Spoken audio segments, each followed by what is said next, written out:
They say some places never forget, and some places never forgive. One of those places still stands, hidden deep in the woods of Vermont.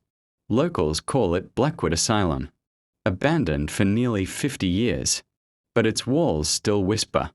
It was a cold autumn evening when 4 college friends decided to spend their weekend documenting Blackwood Asylum. Daniel, the leader, bold and curious. Sarah, always behind her camera. Michael, quiet but brave when needed. And Emily, sensitive, far too sensitive. She often felt things others could not. As they drove through the forest, the trees seemed to close in, branches scraping the windows like claws. The deeper they went, the colder it became. And then, the asylum appeared, tall, broken, drowning in shadows. Daniel killed the engine. The asylum loomed before them, its broken windows staring like empty eyes. Sarah whispered, "It looks alive, like it's watching us." Michael forced a laugh, but Emily didn't move. She stared at the building, pale. "We shouldn't be here," she whispered. Daniel smirked. "That's exactly why we are here." They stepped out, flashlights in hand. The rusted gates creaked open. A cold wind carried faint echoes, like children laughing. Inside, the entrance hall reeked of mold and rust. Graffiti stained the walls, but beneath it, strange symbols were carved. Emily traced one with her finger. "These aren't just drawings. They're warnings." Suddenly, a loud bang thundered from upstairs. Sarah raised her camera. "Perfect timing," she said. They climbed the rotting staircase. Each step groaned in protest. On the second floor, long corridors stretched into darkness. Their footsteps echoed. Then another sound joined, a dragging noise. Michael froze. "Did you hear that?" It grew louder, like chains scraping the floor.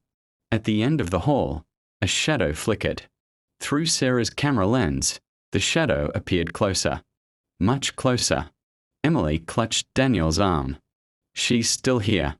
"The nurse." Daniel frowned. "What nurse?" Emily's voice trembled. "The one who never left." The dragging stopped. Silence. Then a whisper from a nearby room. "Leave." They burst inside. The room was empty, only broken beds and rusted restraints. On the wall, scratched deep into the paint, were the words, "No escape." They pushed deeper. In the records room, dusty files covered the floor. Daniel picked one. The date read 1947.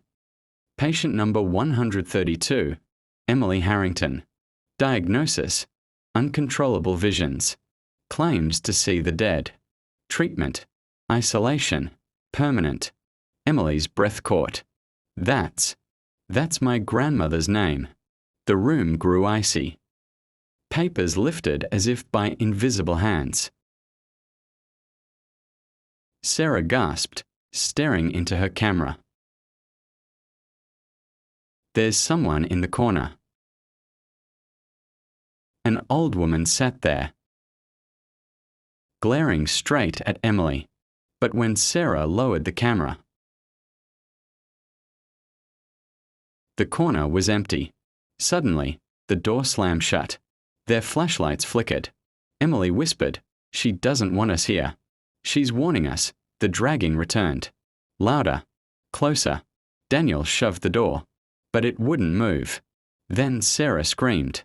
Through her camera lens, pale hands pressed against the window. Dozens of them, clawing to get in. Emily covered her ears, sobbing. "Stop it. Please stop it." The whispers rose, forming words. "She belongs to us." The door burst open. They stumbled into the hallway. Shadows slithered against the light. Michael shouted, "We need to get out now." At the base of the staircase, she stood. A nurse in a blood-stained uniform, head twisted, face blurred. She raised one finger to her lips. Shush! The flashlights flickered, and she was gone. They spilled outside, gasping for air. But when they looked back, the asylum's doors were still open. Inside, A faint light glowed. Emily whispered, "She won't let us leave. Not until we finish her story," and so their first night at Blackwood Asylum began. What they thought was just a haunted building was in truth a doorway. And once it opens, it never closes.